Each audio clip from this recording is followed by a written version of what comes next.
to the Long Way Home pod with me, Jordan, and Kyle next to me. We're back on the orange sofa. Yep.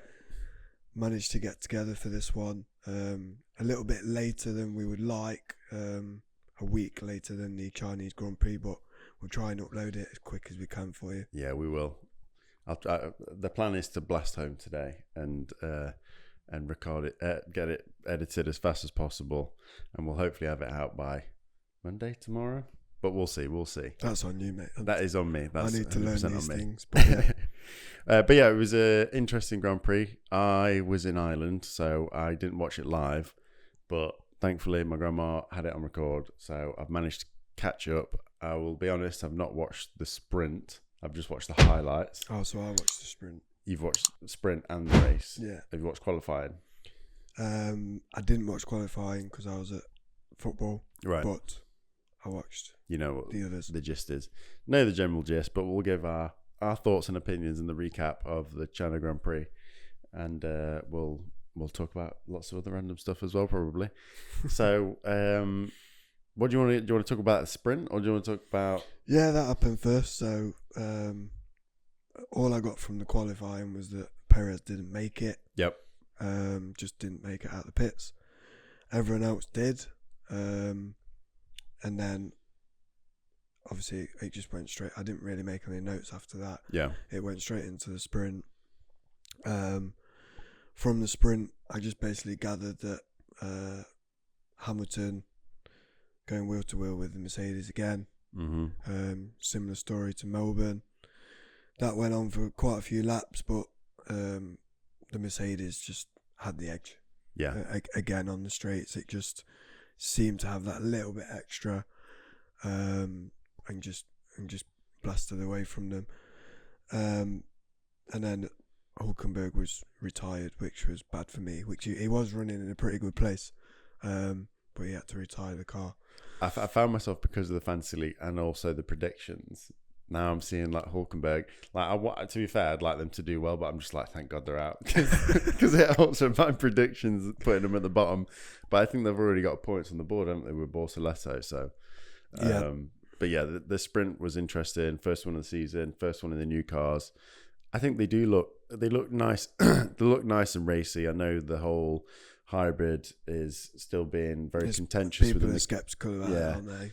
But in terms of entertainment, it is entertaining to watch. I know a lot of people are arguing that it's falsely entertaining because it is literally just swapping all the time. Yeah. But for the average casual viewer, and even for me, not as even less casual viewer, I'm still enjoying watching it.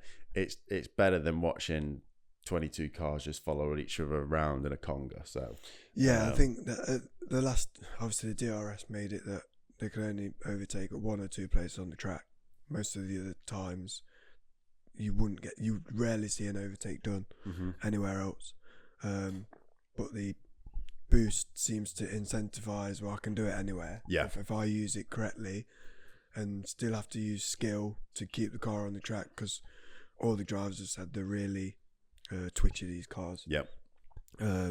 With how it brakes automatically and all the electronics, but then it goes the other way where it takes the driver's skill away, because even though it does that under braking, when you're actually accelerating, you just go, I'm going to press a button and overtake someone. It doesn't take a whole lot of it's tactical rather than skillful, kind of like, I'm going to use it here where I think you've not gone any left. Yeah. But yeah, sprint was interesting. Sprint was nice. I hope the rest of the sprints are going to be different though. Like, as they're getting used to these cars and the formula is maturing throughout this season. Yeah. And with the news that's come out that obviously Bahrain and Saudi Arabia are going to be cancelled this year, everyone's kind of saying, well, that's now more time for them to look at their cars, look at the power units, look at all that kind of stuff. So maybe even after April, the cars will come back again, acting completely different.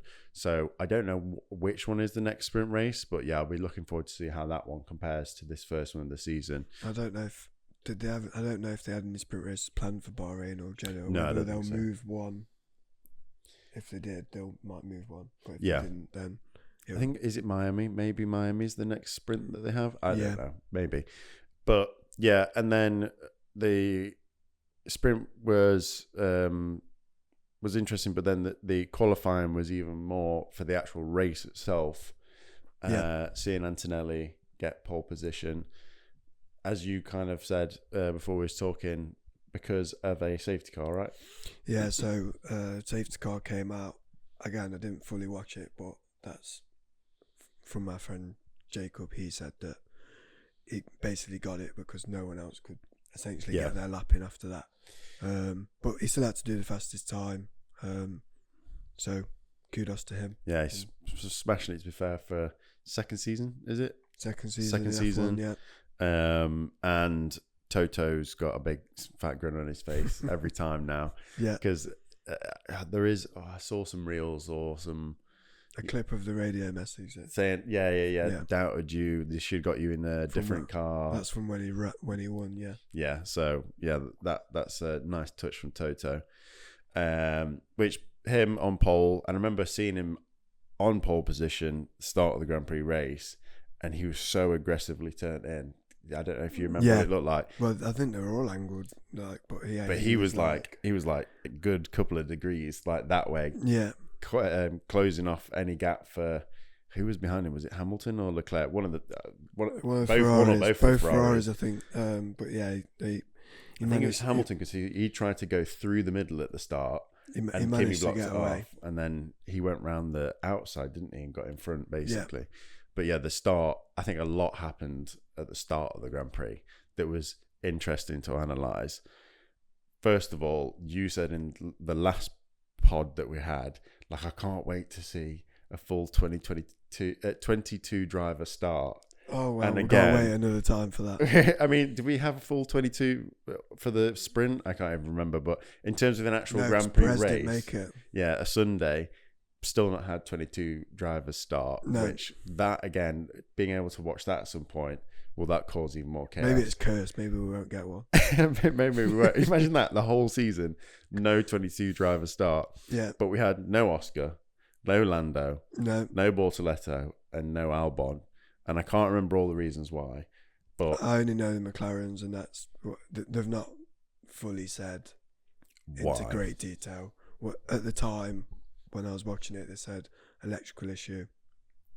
And then, I don't know, I can't remember which person was first, whether it was Norris or Piastri, but one of them was electrical apparently, and then the other one has since come out. It's to do with the power unit, but yeah, I've still not seen any pure news to say what it was. Yeah, it was very bizarre because even though I watched it, I was in Ireland and I hadn't watched it live. I still watched the highlights as soon as they came out, so I could at least catch up.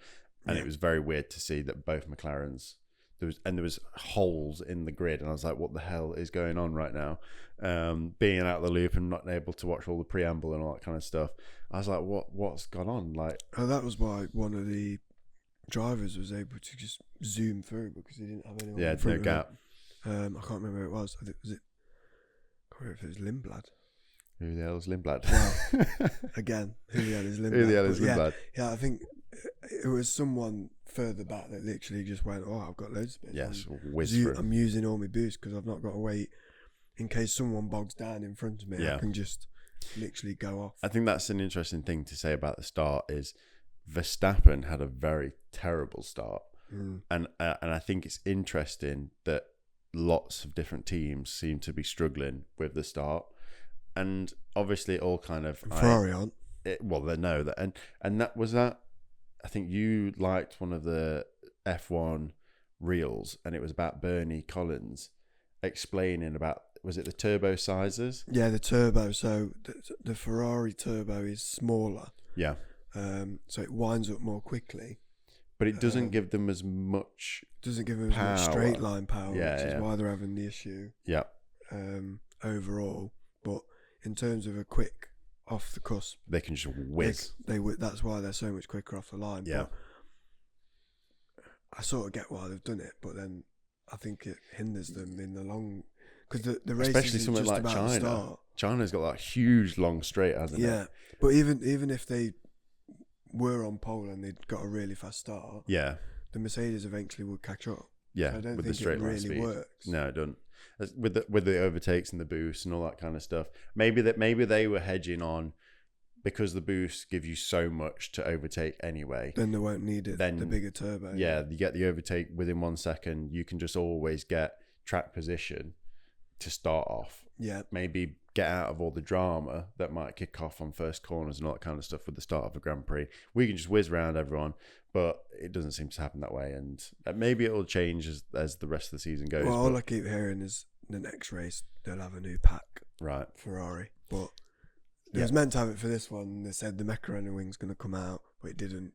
It came out, but not actually used in the race. I think it came out because I remember seeing a clip of it being on the car, but I don't think they used it. Yeah, I don't think they part made it. So yeah, it didn't go through.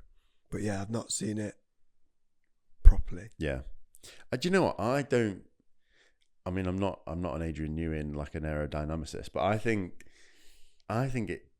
feel like that would disrupt the air in a very weird way. The fact that it's turning. The planar surface is turning. Yeah, it turns so quickly.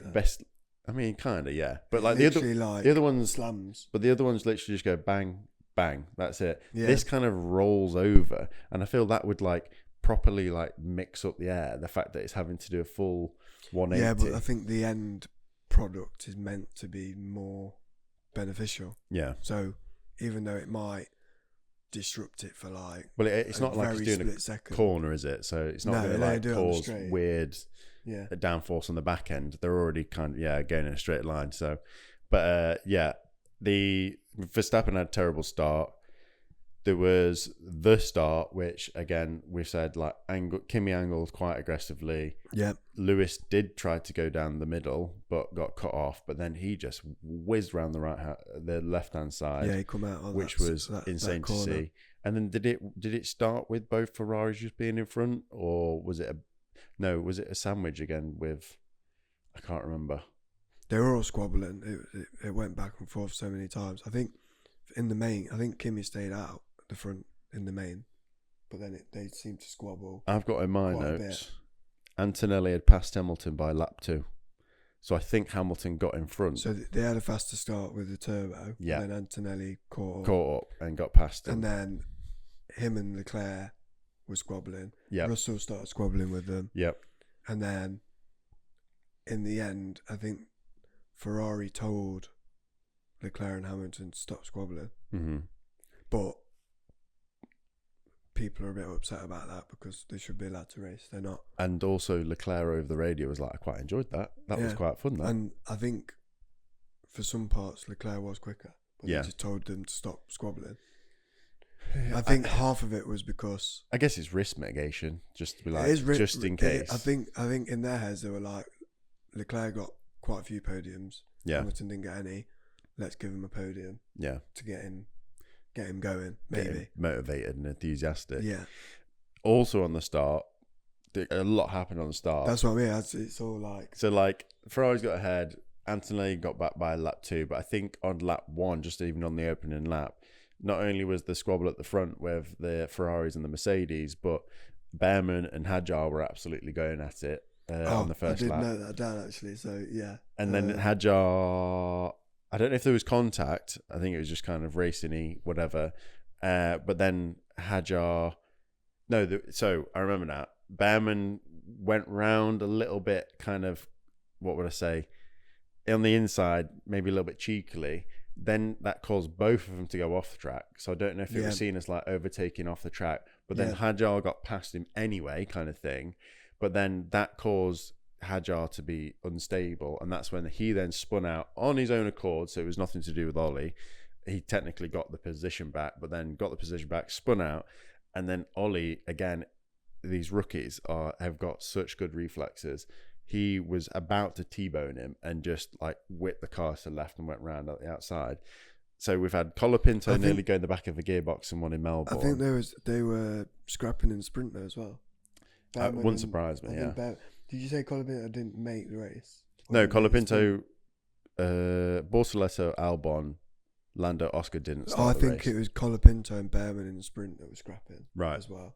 Yeah. Because I was like, this is so good. Like, it actually went off. And same for the race as well. Quite a chunk of it. They took their eyes off the front, which they never used to do. Yeah. And they was actually watching the scrap, like what you just said, watching all them guys scrap Going ages, for it. and it was so good. I'd love to watch more of that. I mean, obviously the Ferrari back and forth was quite entertaining to watch. Yeah, but I guess there's not. Yes, a podium's at stake, but if they're not catching Kimi, No, then but the squabble between the midfield is like. Yeah. I mean, even when you watch Drive to Survive, they're like, we want 4th place in the constructors, or we Yeah, want yeah. 5th place. Like, it means so much money to them. Yeah. And for the guys that are driving for them, like, even to get points is like amazing. Yeah, they've got to Most prove of the themselves. And as we've said in the predictions episode, like, it's even less of a chance to get the points now because there's 22 cars, but still only getting a point at 10th place. It's so many people to fight against. So it's a very condensed, compacted middle field. But it seems to be the Hasses that are scrapping with everyone. Yeah. Hasses and Racing Bulls. I think Ocon, historically, I've always kind of put him aside, but like he has always had a Scraps with people. combative nature. I think it's good to see that Colapinto seems to be doing a little bit more in that Alpine. Gasly's flying. Gasly's doing phenomenal in that Alpine.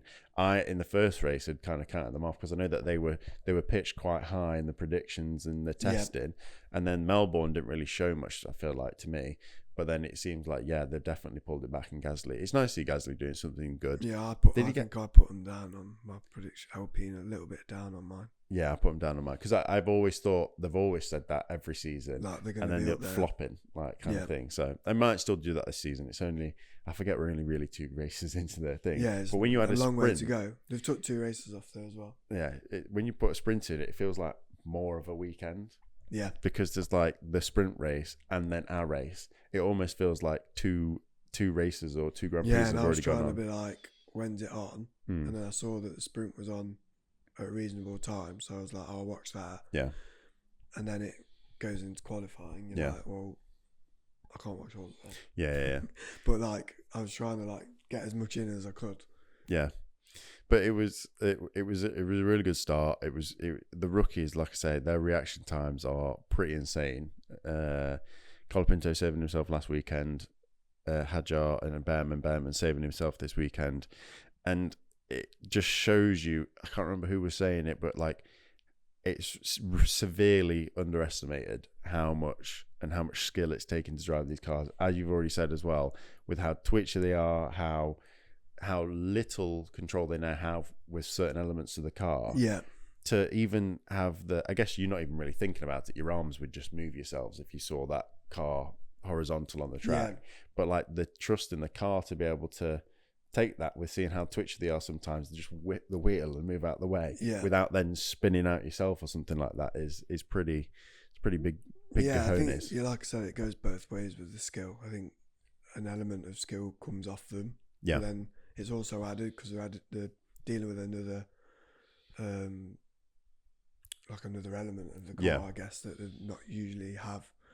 So yeah, just to see them actually like plant the car on the outside, especially at Albert Park, all around that long lap. Yeah.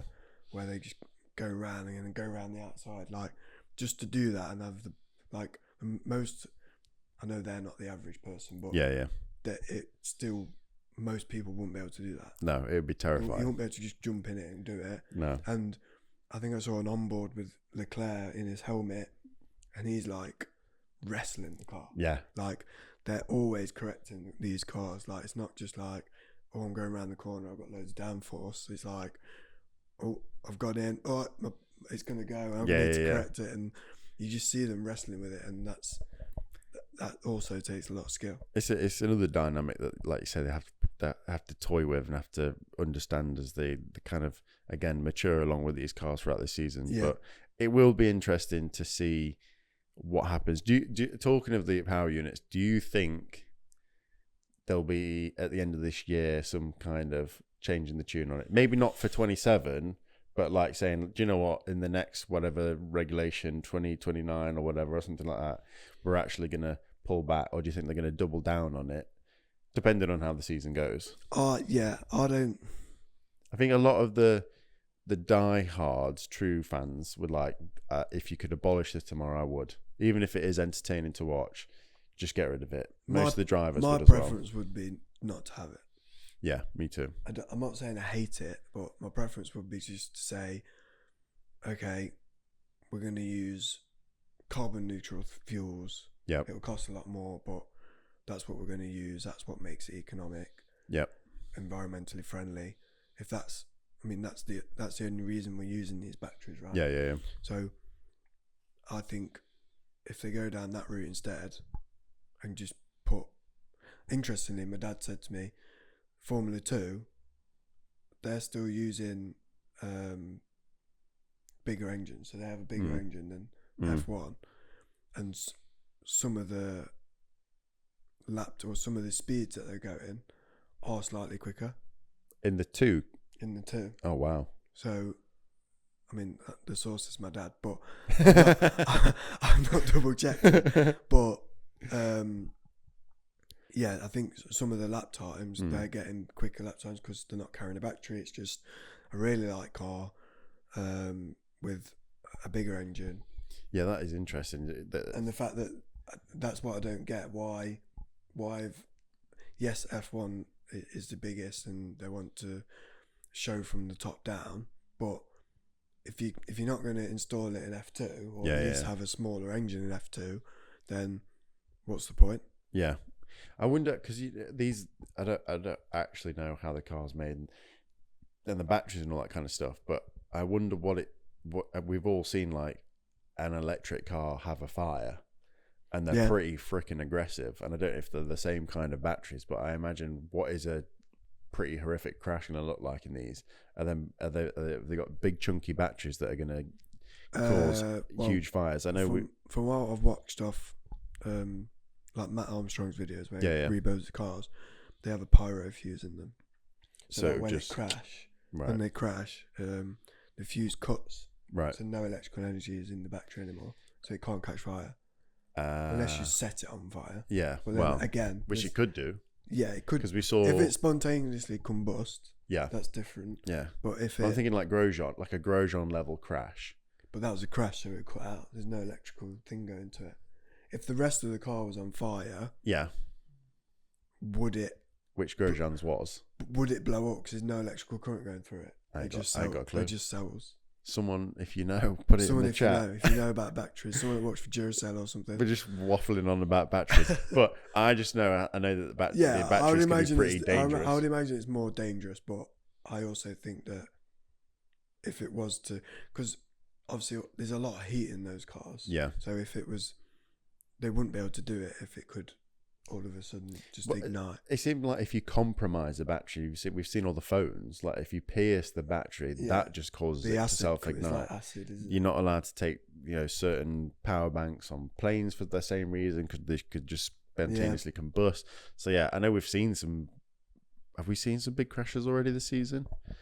Not where they've mangled the car up massively. I know like Oscar's car broke his axles and all that kind of stuff, smashing into the wall, but like there's not been any kind of like proper compromise in the actual car yet, so yet to be seen, I guess. Hopefully not yet to be seen. We don't want to see it, but we'll see. Guy wants hellfire.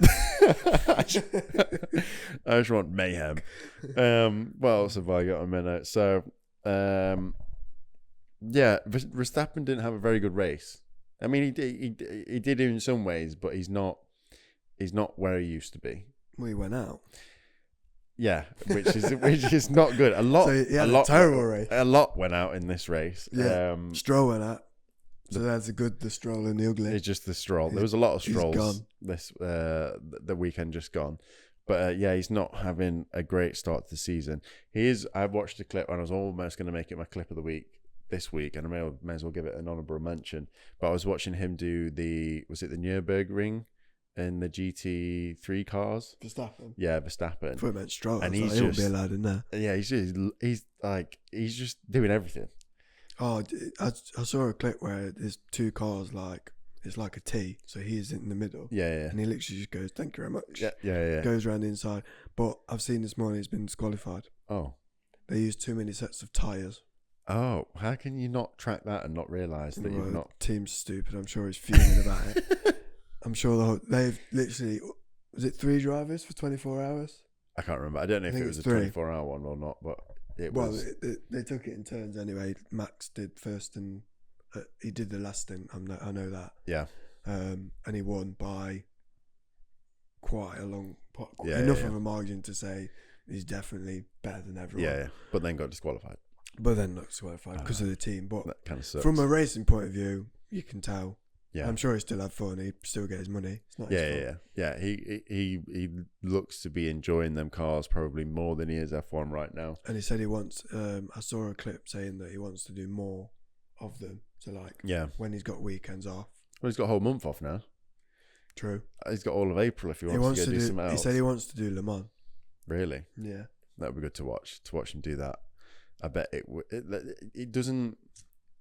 I mean, I've watched it, but again, it's not kind of in the mainstream public sphere. Again, I don't even know what channel it's on. My friend Daniel, he's been a couple of times. He says it's really good. Matt Chase talked about going over to go watch. It'd be pretty good. I'd like to do that. To be fair, maybe we'll put that on the bucket list for next year. I'll drink at night time. I'm not watching.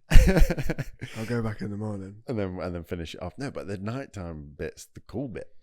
When the headlights are on. And true. But I mean, how long are we actually going to sit there for 24 hours? No.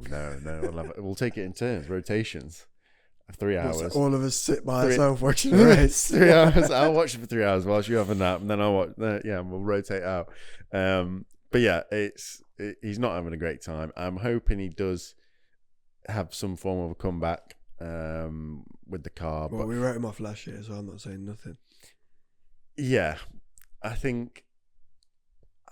thought the car was going to be more competitive than it was. And if you're looking at the F1 fantasy predictions, which again don't really say much, but he was like one of the, I think he was still one of the most expensive people to pick. Because of that research, everyone thought, well, he's going to come back. Yeah, he's going to smash it, but he's not had a good time, bless him. So it would be good to see him have more of a competitive, I'd love to see him in the mix more at the top 4. Yeah. Even though I've historically not been a big fan of Max, I'm now, as we've said many times, warming to him, and I want to see him back in that top pack, causing just absolute carnage. I wanted to see him squabbling. I'm not going to say I want him to win. No, but I agree. I want to see him squabbling with people because that's always a good race. Yeah, I'd love to see multiple winners this year. That would be cool. I think that'll happen.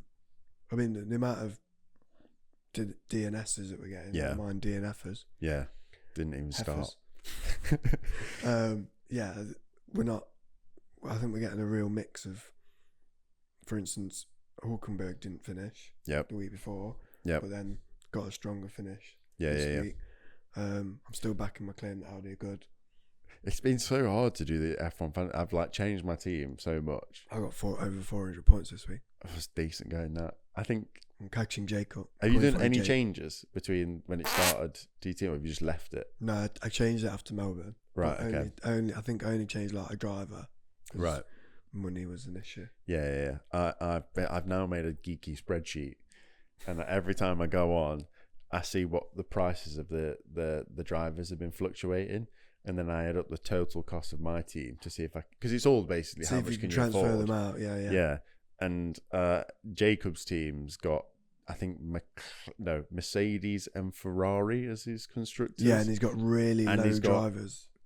He's either got Kimi or Hamilton as like one of his good drivers, and then just shit. He's got all rubbish ones below that. And I'm trying to figure out if the team does rubbish, he's screwed. Yeah. So that's why. But the teams make you the most points, because if they do well, then they make you because you get the points from both drivers. Yeah, but you don't get the double DRS, and you don't get. Let's say, I'm not going to go too far into it, but let's say, for instance, my team was mine's Ferrari and Haas. Yeah, Haas did okay in the middle pack. Ferrari obviously were second, third, and fourth, and I got double DRS on Leclerc. Yeah. So I got all the points there. Obviously, where I lost out was. But I think I've got Antonelli. Yeah. So the only place I lost out really was that I didn't have Mercedes. Yeah, Mercedes are going to be. I basically made plan now of like that I need to have Mercedes You in need to because they swap are them going to in. be consistently swallowing points up, and if I don't get them in soon, then the price is going to go You astronomical. actually, you'll make sure you get them in, and they'll crash. I got double DNFs and minus 40 points.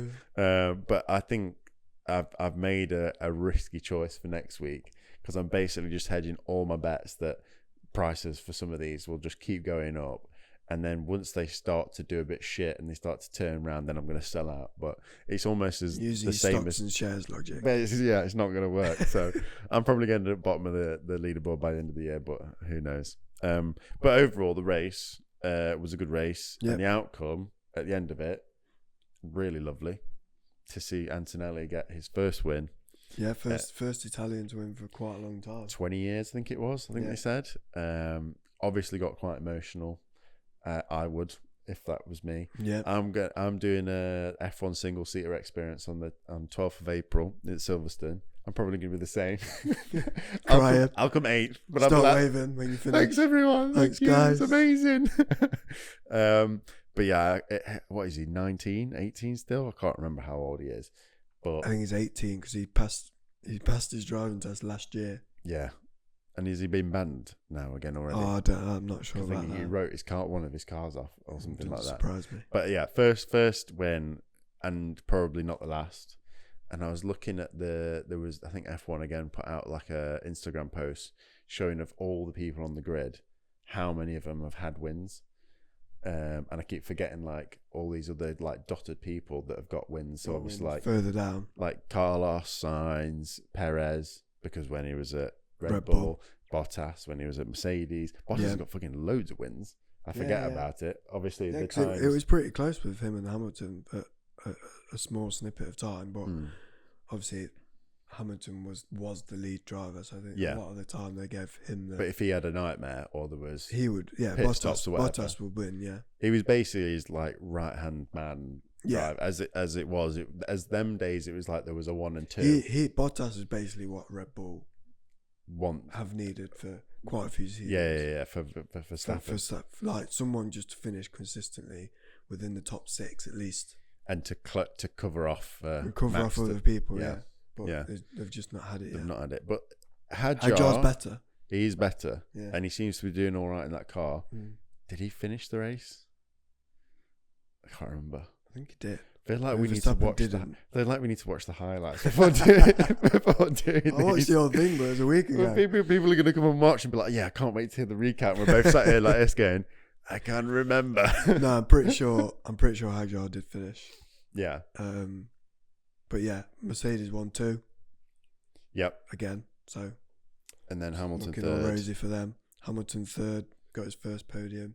Was it Leclerc just behind that? Yeah, because he wasn't too far off him. Yeah. They thought maybe he was going to pip him towards the end, and then maybe I want to say Gasly was 5th, but maybe I'm completely wrong. I don't know. I feel like Gasly was quite high. I was buzzing because he's in my team, and I was like, "Yes, I need to get loads of points." You probably know that then. But I think he was quite high. And the top 10 so far keeps changing about a little bit. Top 4 doesn't, but the top 10 is top 4. No, but again, we didn't have the McLarens. Yeah. And they weren't on it really. We didn't have Piastri. Yeah. At Australia either. He's not done two races. It's not looking good for Piastri. It's not looking good at all. I'm glad I didn't do what I did last year and put him in my team and put my bets on him because I was close. A shocker. I think I actually had him in, and I thought the Ferraris have seemed better. Yeah. So I'm just going to go with Leclerc.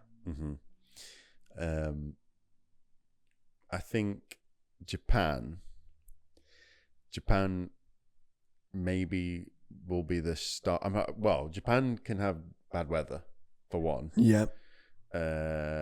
So if it's a raining race, that will be interesting, or just wet and damp. It'll be interesting to see how that turns out. Do they still get the boost if it's raining? I imagine like DRS, no. Yeah, I wouldn't have thought. Because there's 2 types. There's the boost. I mean, they're twitchy already, so I doubt it. So the overtake is like DRS. If you're within 1 second, you can use it, and it gives you an extra whatever amount of overtake. I think it was like, you get an extra 30 kilometers kph. Yeah. And then the boost is just the boost. You can use whenever you want. but it's not as powerful as the overtake. Right. Okay. And is it basically the overtake just puts your car on steroids for until your battery runs out, basically? Yeah, and then the normal one is a bit like KERS when Yes. it was KERS. It's just energy stored up. It just delivers. I think that's what I found interesting as well. I was like, obviously, I'm not very knowledgeable on it, and maybe I should do some reading up. But when you watch them squirt all the battery out, and then even in the first corner, they seem to get like 20%, 30% back, and I'm like, what's happening in these wheels to generate that much energy? Because the amount of energy they're kicking out with 100% battery is like obviously quite a lot. Yeah. So the fact that they're able to regain 30% just by lifting it, yeah, charges as well. And like, what is going on? What is the mechanics in that? Because surely should we not be putting something like that into the rest of the world? Because if you can charge a battery that well, my car does that. What does that? You can literally do one corner and you're getting 30% of your Not battery like back that, up. but they're braking from like 150 mile an hour. Yeah, but that's what I'm not doing. That. And that's what also is just mental. The fact that a wheel can generate electricity. I think it's the energy off the brakes as well, because they use different brakes. Right. So it's just the amount of energy they can recoil from that. I thought it would be one of these things where you wouldn't be like regaining the battery like per corner almost. It would take a couple of weeks, laps. I thought you'd be a couple of weeks. A couple of weeks.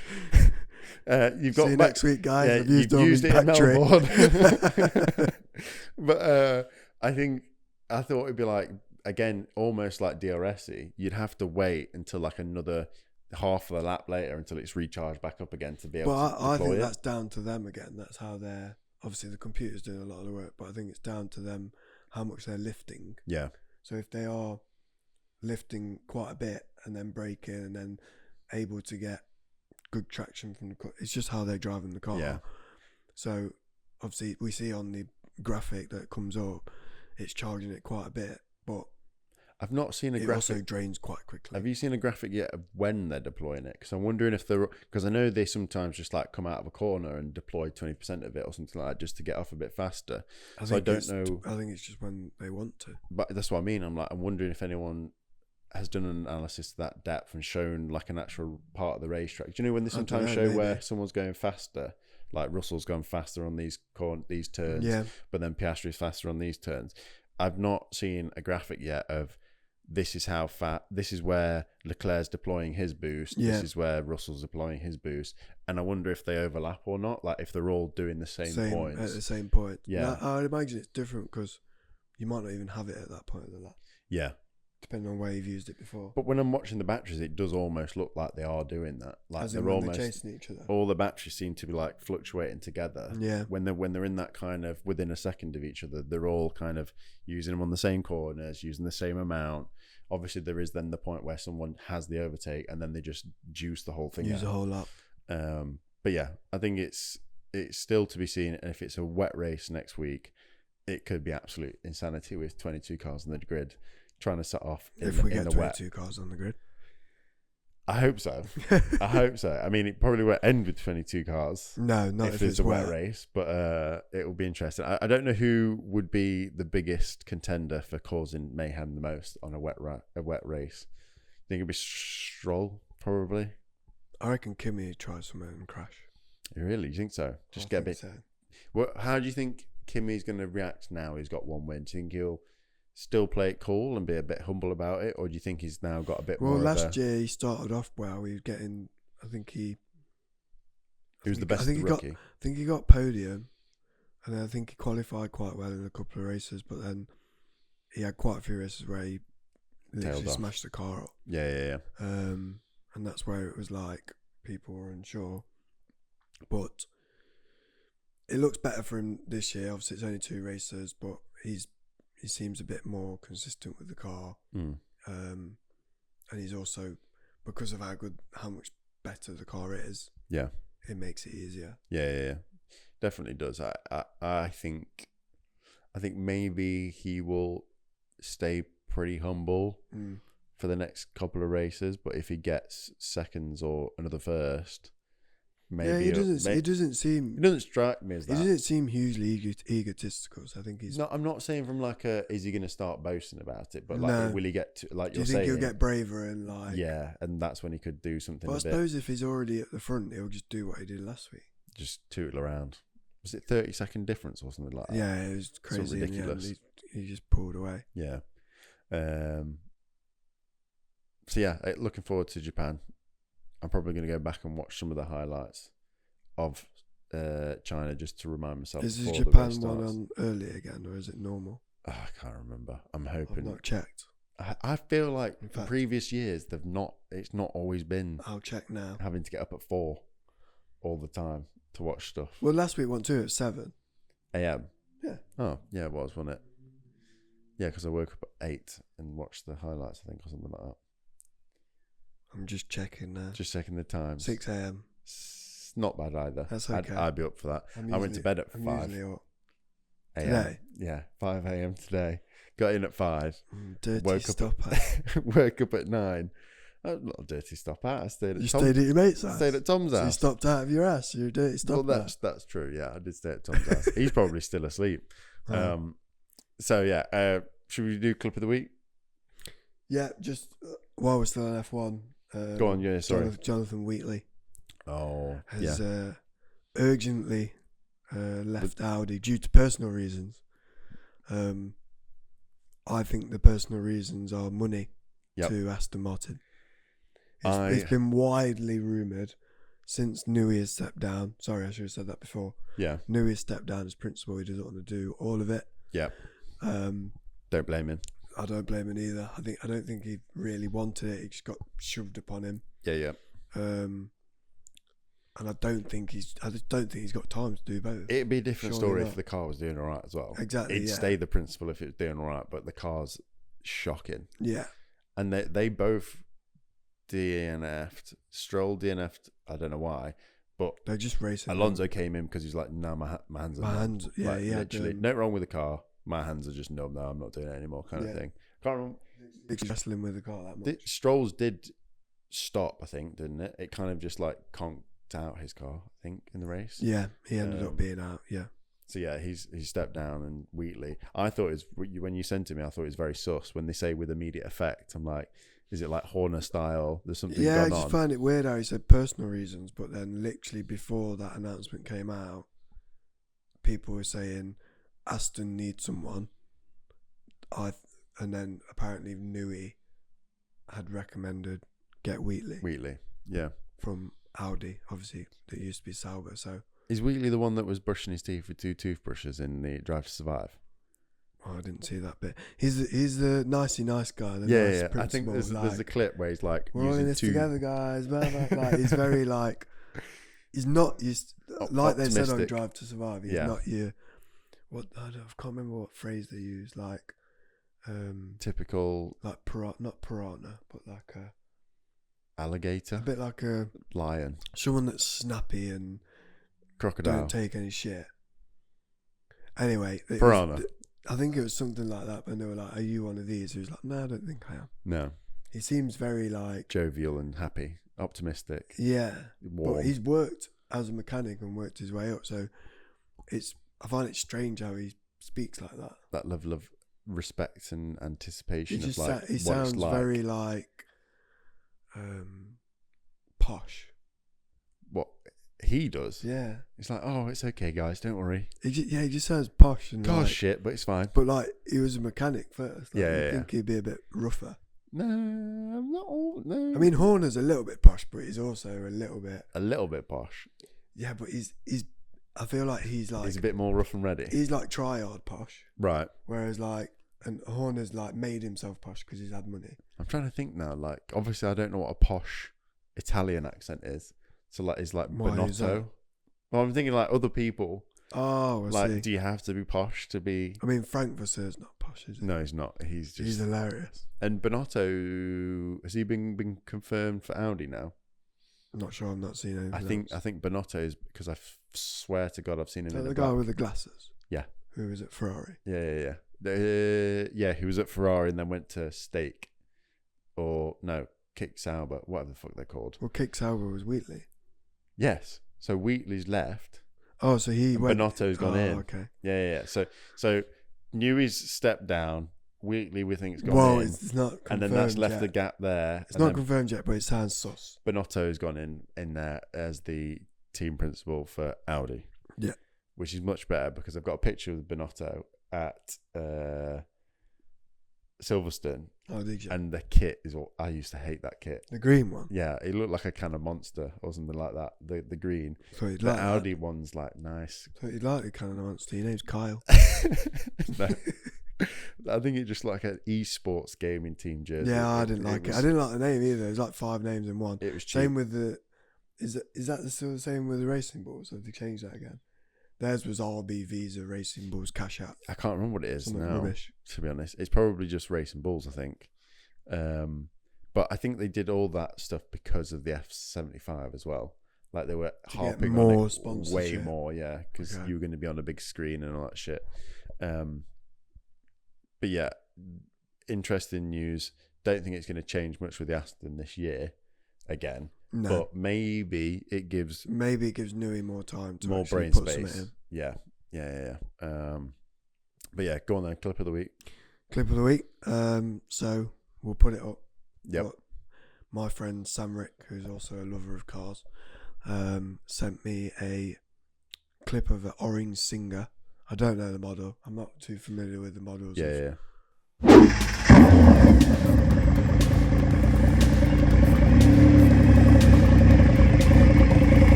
Porsches or Singers, but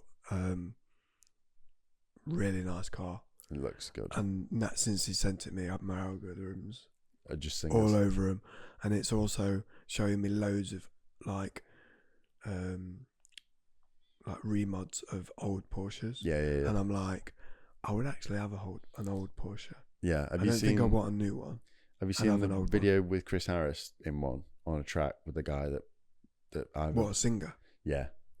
Oh, you need to watch it. He's with one of his mates that's got whatever this kind of tan looking Singer, and he's ragging the arse off it, and it's like whatever, it can go to some ridiculous RPMs as well, and he's like drifting it around the corners, and Chris is sat in the passenger seat whilst this guy's going for it, and Chris is like he clearly knows how to drive anyway, but like Chris is giving him like little pointers. He's like, go on, back on the gas, whilst the car's fucking going sideways like this. And I was like, mate, I just wish I had money because that just looks so fun. I know. But yeah, that the wing on the back of that orange Singer, and then whatever the part of the body kit at the back, it like looks like a figure of 8. Yeah, so it's like, so the wing like goes up, but then it's like the wing carries on. Yeah. Out to the bottom behind the back wheel arch. Yeah. So it's like a big bubble, but it doesn't look excessive. It doesn't just looks really it right. looks like a Hot Wheels car. Yeah. In saying it in a good way, not Yeah. like a kid's toy, but like that kind of. It just looks like something that a kid would have on their wall. Yeah, very cool. And I'm still a child in that respect, so I enjoyed looking at it. You can't. It's a very subtle video, isn't it? So there's no like whoever's driving it. I don't know. Maybe they've got other videos, but that one clip that you did send for the clip of the week, he's not like putting his foot down in it. No, So I don't know what it sounds It's just like he's starting it and reversing it out. Just kind of tootling It's very around. basic, but It was more showing the aesthetics, wasn't it? yeah, it was the looks, and it definitely all worked. And like I say, I've seen loads more, and what they do to them Porsches, like, Yeah. it's just so nice. Well, I've got an idea for a segment for future ones. I'm not gonna spoil it here, but I've got a segment that I want to put on you at one point. All right. My clip of the week. You get me a Singer. No. You when we get to it, we'll do it after the Japanese Grand Prix. Okay. For the clip of the week for me, I've gone with. It was one of the thing. I mean, I'll give it an honourable mention as well. Anyway, one of our friends, MCAR Media, Miles Charlesworth, he has a channel called Legacy Driven. He put a video out recently of a really nice car. It kind of follows the story of the build, not the build, but just the story of the car and the owner. Yeah. We'll probably put a link in the description to that video. But my clip of the week now is, iconically and ironically, this Friday's just gone, I think, episode 79 of the Chris Harris and Friends Car Podcast. Their first segment was talking about enjoying the long way home. Yeah, no, I was a bit confused because I thought they'd already done it. But I think they only touched on it in a previous episode, but they actually went into more detail about it in this one. We got the inspiration for the name for the podcast because they were doing a segment about cliche things or their favourite cliche sayings from car magazines. From a journalistic point of view. Yeah. So it was like sounds of a door like a bank vault or something like that, or whatever it is, when it goes clunk. Yeah. Them kind of things. And one of the ones that they were saying is like a car that like makes you want to drive the long way home. And then whatever, 22 episodes later, however many it is, they then decided to talk about that segment again. Yeah. And it was really nice just to hear their takes on what it means to take the long way home and enjoy a car. My favorite, as always, I like all of their personalities, but I just love the way that Neil Clifford talks about something sometimes. Yeah. I loved his analogy. It's very straight down the line. Yeah. As opposed to Chris Cooper's, where he's always going like, he goes a long way home in terms of explaining something. Yeah.